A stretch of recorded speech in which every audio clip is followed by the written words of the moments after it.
12 years old, my mother died of malaria. My father, a captain of a privateer ship, the Tolerance, decided it would be best to take my 13-year-old brother Morgan and I to our aunt on the southern shore of the country. When I asked him why we couldn't spend our days with him aboard the Tolerance, he said he wanted his children to be raised in a more wholesome environment than he could provide at sea. About halfway through our journey, we had to make a port of call at a substantial fishing community. Our ship was anchored at a distance with the skeleton crew remaining on board while the rest of us took rowboats to shore. The villagers were quickly friendly, seeing how we had sums of money to exchange for honest goods. As darkness fell, my father was considering allowing my brother and I to overnight landside in a rented room when screams started to fill the air and fire illuminate the night. What I would later know as the Shigura Horde was sweeping through the town, destroying and slaughtering anything and anyone too troublesome to take away with them.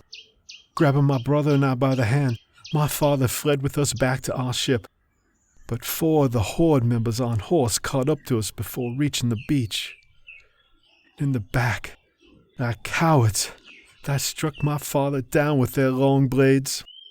I watched in horror as one of them looted my late mother's ruby amulet off my father's neck, a wedding gift he had given to her before we were born. Aside from my brother and I and his ship, there was nothing in this world he prized more. Knowing my mother loved that piece of jewelry made it all the more cherished. And that filthy heathen ripped it from my father's neck as he bled out into the mud. I was stunned, unable to properly think in the moment. But my brother grabbed my arm and rushed us away while those despicable men continued to rummage over our father for other riches. We reached the beach where our rowboats were stowed, but it was hard to locate them right away in the moonless night. And the sound of 4 approaching horses came at our backs, with only the wide ocean in front of us. Finally, finding one of the boats, my brother and I pushed it into the water as quickly as we could. Nearly neck deep into the salt water, I hoisted myself in, but Morgan, he didn't follow, but gave the boat a final shove towards the Tolerance. I screamed his name in confusion as the horsemen reached the waves behind him. "Go," he said. "Row, I'll try to stall him." Somehow, my arms started rowing of their own accord, but my eyes never left Morgan. The ferocity of my father's blood ran in him, and he got in one good punch before they outnumbered and cut him down, leaving him face down in the tide. Though I hadn't the arms of a sailor, I managed to row back to the Tolerance. The few crew members knew there was some sort of trouble based off the fires they could see rampaging through the port city. I told them my father and brother were slain, and they had no idea of the fortune of the other crew members.